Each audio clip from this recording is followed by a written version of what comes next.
하나님의 사람에게는 특징이 있다고 어제 나누었습니다. 그것은 마음에 하나님께로 향하여 난 큰 길이 있다는 것이죠.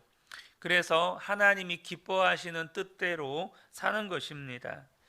우리 마음에 시온의 대로가 있다는 것의 실체는 바로 우리 마음에 예수 그리스도가 계시는 것이 분명하게 믿어지는 것이죠. 이 시온의 대로라는 것은 히브리어 원어로 보면 쌓아 올린다는 뜻입니다.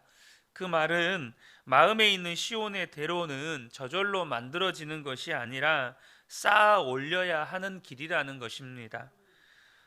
사람이 길을 만들기 위해 언덕과 산을 깎고 거기다가 돌과 흙으로 다지고 포장을 해야 길이 수축되는 것처럼 시온의 대로가 그렇다는 것입니다. 우리 마음에 길이신 예수님이 들어오셔서 우리와 함께 계십니다. 중요한 사실은 처음부터 그 길이 대로는 아니라는 거예요. 그냥 소로길일 뿐입니다. 그런데 어떤 사람은 대로가 되고 어떤 사람은 있는지조차도 모르게 되어버립니다. 그 이유는 예수님이 정말로 마음에 계신 것과 또 그분이 길이신 것을 분명하게 믿지 않고 예수님께 순종의 걸음을 내딛지 않았기 때문이죠.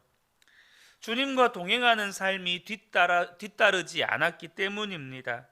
하지만 항상 주님을 바라보고 순종하며 살아가는 그 사람에게는 그 길이 시온의 대로가 되는 것입니다. 저는 우리 모든 성도님들의 마음 안에 있는 이 시온의 대로가 더욱더 명확하고 선명해지는 은혜가 있으시기를 축복합니다.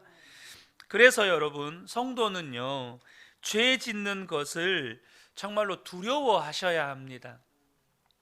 아무도 보지 않으니까, 들키지 않으면 은근슬쩍 지어도 되는 그런 죄가 아니라는 거죠. 죄는요, 우리 속에서 길을 혼란스럽게 합니다. 한 번 죄 짓는 건 참 어렵죠. 하지만 두 번째부터는 쉬워집니다. 왜 그렇습니까? 한 번 짓는 죄 때문에 우리 마음 안에 죄의 길이 생기기 때문입니다. 한 번 가본 길은요, 두 번 가기는 쉽습니다. 세 번 가기는 더 쉽습니다. 그러니까 한 번 짓는 죄가 얼마나 두려운 일인지를 아셔야 한다는 거예요. 내 안의 길은 예수님 그분밖에 없는데 내가 죄를 지으면 생명의 길이신 예수님은 내 속에서 희미해져 버리고 죄의 길이 뚜렷하게 남게 되는 것입니다. 그래서 나중에는요, 자기가 죄를 짓고 있는 자체를 의식하지 못하게 되는 거예요.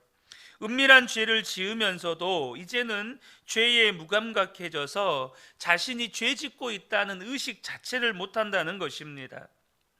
예수님의 이름으로 많은 일들을 행하고 기적과 표적을 일으켰던 종들이 주님 앞에 나중에 갔을 때 예수님께서 불법을 행하는 자들아 다 내게서 떠나가라, 이런 말을 듣게 될 거라고 말씀을 하셨어요. 여러분, 그 사람들은요, 예수님의 이름으로 그런 일들을 했잖아요. 그 말은 뭘 말하는 걸까요? 자기가요, 죄 짓고 있다는 사실을 의식하지 않고 못하고 살았다는 뜻입니다. 그 사람들은 자기가 그런 말을 들을 거라고는 상상조차 해본 적이 없을 거예요.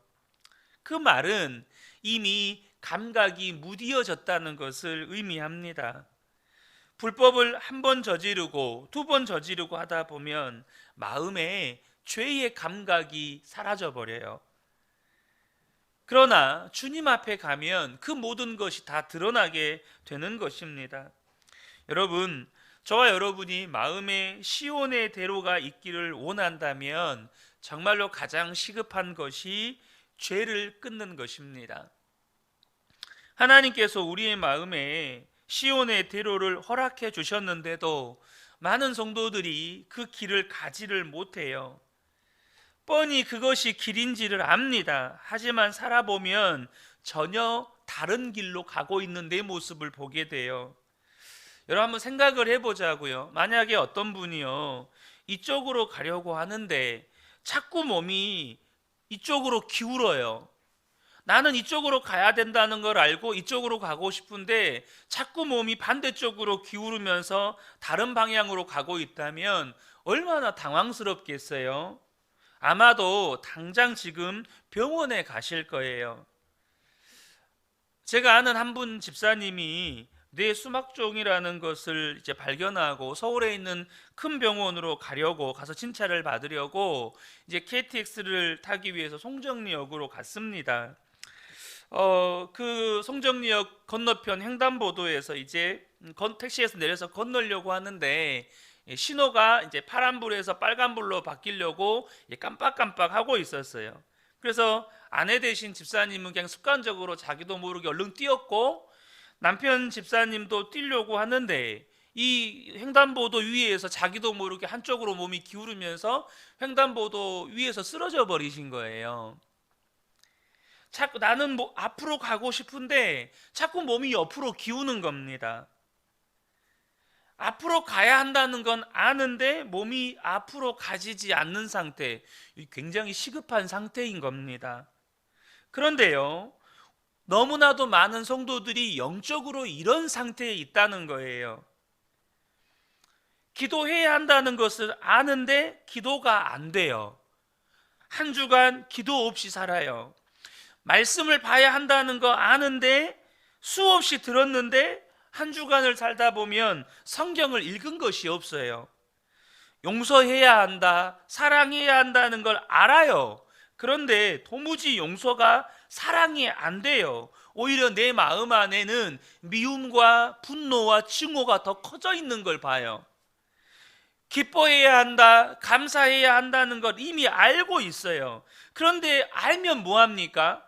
그렇게 사라지지가 않는데, 분명히 이게 길인 걸 알고 이 길로 가야 한다는 걸 아는데 실제로 살아보니까 이 길이 아니라 전혀 다른 길로 가고 있어요. 기쁨과 감사의 길이 아니라 원망과 불평의 길로 간다고요. 용서와 사랑의 길이 아니고 여전히 내 안에는 미움과 분노와 상처를 키우고 있는 거예요. 여러분, 만약에 내 육체가, 내 몸이 원하는 방향으로 가지 못한다는 것을 발견하게 되었을 때 우리는 내 몸이 지금 심각한 병에 들었구나 라는 그 심각성을 인지하고 그것도 큰 병원을 찾아갑니다. 여러분, 마찬가지예요. 영적으로도 마찬가지입니다. 말씀이 우리에게 제시하는 길이 이것인 걸 알아요. 근데 그 길로 가지 못하고 있고 심지어 그것을 당연한 것으로 받아들이고 있다면 나는 지금 영적으로 지금 심각한 상태에 있다는 것을 여러분 깨달으셔야 돼요.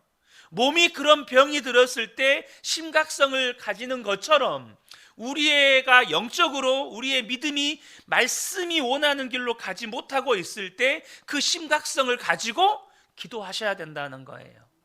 주님, 내가 사랑해야 된다는 거 아는데, 용서해야 된다는 거 아는데 하나님 안 됩니다. 기뻐해야 한다는 것도 알고 감사해야 된다는 것도 아는데 하나님 도무지 안 됩니다. 여러분, 말씀 한번 듣고 끝내시면 절대 안 된다는 겁니다. 정말로 간절한 마음으로 주님께 매달리셔야 돼요. 중요한 사실은 우리가 주님 앞에 간절한 마음으로 매달릴 때 하나님은 도우십니다. 저와 여러분이 이것을 깨닫지 못하면 인생을 방황만 하면서 살다가 어느 순간 주님 앞에 서는 것입니다. 그냥 계속해서 미워하고 또 원망하고 불평하면서 그렇게 살다가 갑자기 하나님 앞에 서는 거예요. 은밀한 죄, 또 습관적인 죄, 의식도 하지 못한 죄를 짓고 있는 성도들에게 문제는 예수님이 너무 작은 분으로 느껴진다는 거예요. 주님이 지금 내 앞에서 다 보고 계시다면 도무지 할 수 없는 생각, 도무지 할 수 없는 말과 행동, 또 그런 습관들을 아무렇지도 않게 의식하지도 않고 그냥 행동하고 그렇게 살아요. 주님이 의식도 안 되고 존재감도 없는 거죠. 그러니까 우리 앞에 놓여진 그 수많은 문제들이 다 갈등의 이유가 되고 또 나를 흔드는 큰 문제가 되는 겁니다. 주님의 존재감이 희미하면 희미할수록 여러분 우리 삶에 놓인 문제들은요 다 나를 흔듭니다. 하지만 주님의 존재감이 크면 클수록 우리의 삶의 어떤 문제도 작아지는 거예요. 여러분, 그렇게 갈등이 되고 흔들린다는 건 지금 내 마음에 시온의 대로가 없다는 것을 말하는 겁니다. 여러분, 시온의 대로가 있는 사람을 한마디로 정리하면 어떤 사람일까요? 바로 혼자 있을 때 주님을 바라보는 사람입니다. 혼자 있을 때 주님을 바라보는 그것이 어떤 것보다도 기쁨이 되는 사람. 너무 많은 성도들이 예수님을 영접했지만 그 예수님의 뜻과 계획과 상관없이 예수님을 무시하고 살아요. 왜요? 예수님의 존재감이 없으니까. 작은 유혹 앞에서조차 예수님은 너무나도 작은 분이세요. 이런 분은 마음에 시온의 대로가 있다고 말할 수가 없습니다. 하나님이신 예수님이 내 마음에 오셨는데 어찌 그 길이 큰 길이 아닐 수가 있습니까? 분명히 예수님 그분이 시온의 대로세요. 우리가 그 주님을 분명하게 바라보는 믿음의 눈이 뜨이셔야 한다는 겁니다. 여러분, 주님을 바라보는 눈이 어떻게 뜨여질 수 있습니까? 여러분, 주님을 바라보는 눈이 뜨여지는 길은 오직 순종입니다. 예수님이 진짜로 내 마음에 계시다는 것을 믿고 한 걸음 한 걸음 순종의 길을 걸으면 예수님이 자꾸 그 존재감을 드러내세요. 예수님께서 자꾸 내 안에 살아 계심을 드러내세요. 여러분, 순종의 걸음이 많아지면 많아질수록 내 안에 주님의 존재감이 커져요. 그러면 자꾸 주님이 더 바라봐지게 돼요. 존재감이 커지면 커질수록 시선이 갈 수밖에 없는 거예요. 내 안에 존재감이 크니까 하루 종일 돈만 묵상하는 거예요. 내 안에 존재감이 크니까 하루 종일 성공만 묵상하는 거예요.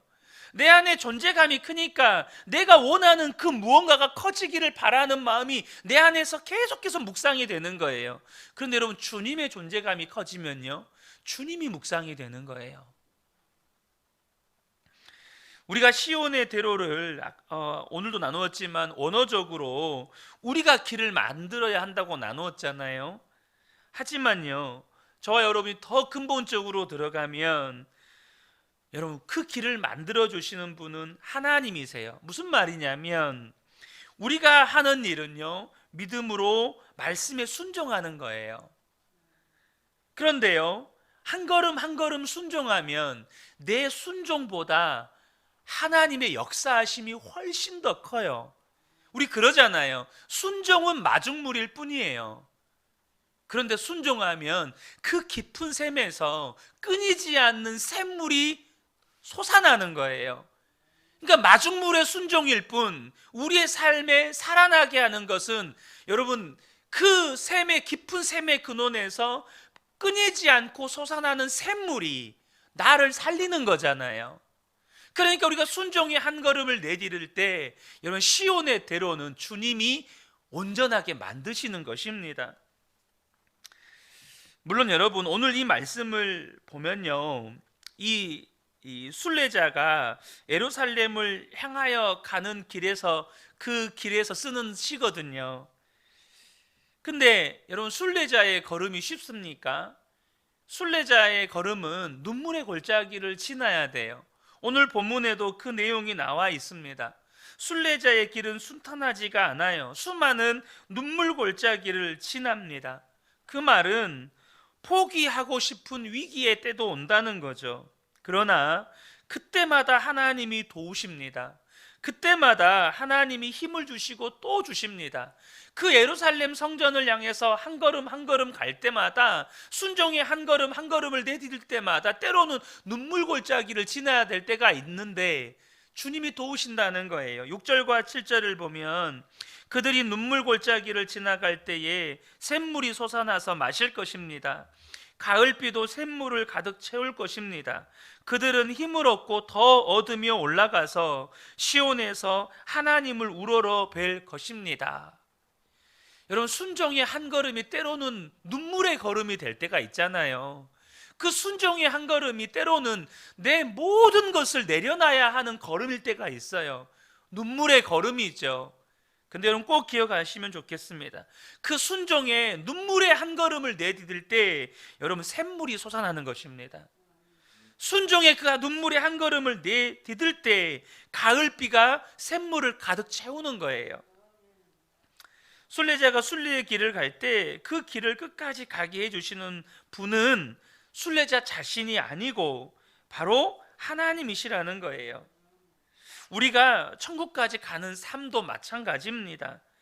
내가 천국까지 갈 거야, 나는 하나님 앞에 갈 거야, 여러분 내 힘으로 가는 게 아닙니다.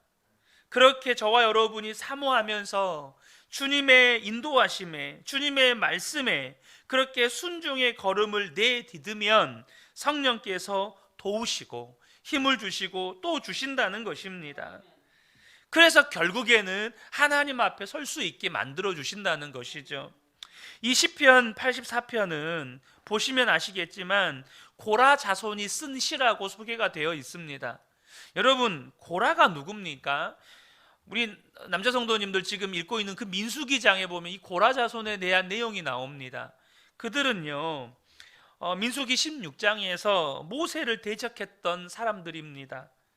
고라가 250명의 무리를 선동해서 작심하고 모세를 대적해요. 그래서 하나님께서 고라에게 진노하셔서 땅을 갈라서 250명을 생매장한 사건이 거기에 기록이 되어 있습니다. 그런데 하나님께서 고라는 그렇게 처벌하셨지만 고라의 아들들은 죽이시지 않으셨습니다. 오늘 이 시편 84편은 고라의 후손이 쓴 시예요. 자기 조상 고라는 하나님을 대적해서 끔찍하게 죽었지만 이 고라의 후손은 다윗의 시대 때에 성전을 섬기는 자로 뽑힙니다. 찬양대로, 성전 문지기로. 그들은 그것이 너무나도 감격스러웠던 거예요. 자기 조상들이 어떤 사람들이었는지 스스로가 다 알아요. 그런데 자기들은 하나님의 성전을 돌보는 자가 되었습니다. 그래서 성전에 깃들어 있는, 이 성전 처마에 깃들어 있는 참새와 제비를 보면서 하나님의 긍휼을 봐요. 여러분, 근데요, 우리가 다 고라 같은 사람들입니다. 다 지옥에 갈 수밖에 없는 사람들이에요. 너무나도 이기적이고 이중적이고 위선적이고 욕심 많고 게으르고 은밀한 죄가 여전히 있고, 그런데요, 우리가 하나님의 자녀가 되었고 영원한 천국에 우리의 거처가 마련되었고 뿐만 아니라 주님이 우리 안에 오셔서 우리와 함께 하셔서 우리를 주님의 성전으로 삼으셨습니다. 하나님이 이처럼 놀라운 은혜를 우리에게 베푸셨고 또 우리 안에 계신 주님이 우리의 삶에 은혜의 삶이 이루어지도록 역사하신다는 거예요. 중요한 사실은요, 이 일을요 혼자 할 수 없다는 겁니다. 하나님께서 예비하신 그 영원한 예루살렘 성까지 가기 위해서 우리가 순례의 걸음을 걸을 때 이걸 혼자 할 수 없어요. 우리에게 교회가 필요한 이유가 거기에 있습니다. 하나님을 향해서 가는 길은 혼자 가는 길이 아니고요, 성도와 성도가 손잡고 가는 길입니다. 그래서 주님께서 우리에게 교회를 주셨어요. 주일에 잠깐 예배만 드리고 가시는 분들은 그분들에게 있어서 그건 교회가 아니에요. 저와 여러분이 꼭 기억하셨으면 좋겠습니다. 주님께로 가는 그 길, 여러분 우리가 손잡을 성도가 필요한 거예요. 우리가 예수 동행일기를 쓰잖아요. 그것은 마음의 시온의 대로를 수축하는 과정입니다. 그것을 서로 확인하고 격려하고 도와주는 과정이죠. 여러분, 처음 가는 길도요, 누군가와 함께 가면 덜 두렵고 오히려 덜 힘듭니다. 가다가 쓰러져도 옆에서 일으켜 줄 수가 있죠. 사랑하는 성도 여러분, 저와 여러분이 꼭 기억하시면 좋겠습니다. 오늘도 저와 여러분의 하루는요, 영원한 하나님 나라를 향하여 가는 길 위에 있습니다. 오늘 살아가는 이 하루는 영원한 하나님 나라를 향해 내딛는 한 걸음이에요. 그러면 오늘 하루의 이 한 걸음이 순종의 걸음이 되시기를 축복합니다. 정말로 저와 여러분의 마음 안에 시온의 대로를 수축하는 오늘 한날이 되기를 축복합니다. 바로 예수님의 말씀에 순종하는 그 순종의 한 걸음. 그래서 오늘도 주님이 더욱더 선명해지고 분명해지는 하루를 사라지게 되시기를 예수님의 이름으로 축복합니다. 아멘.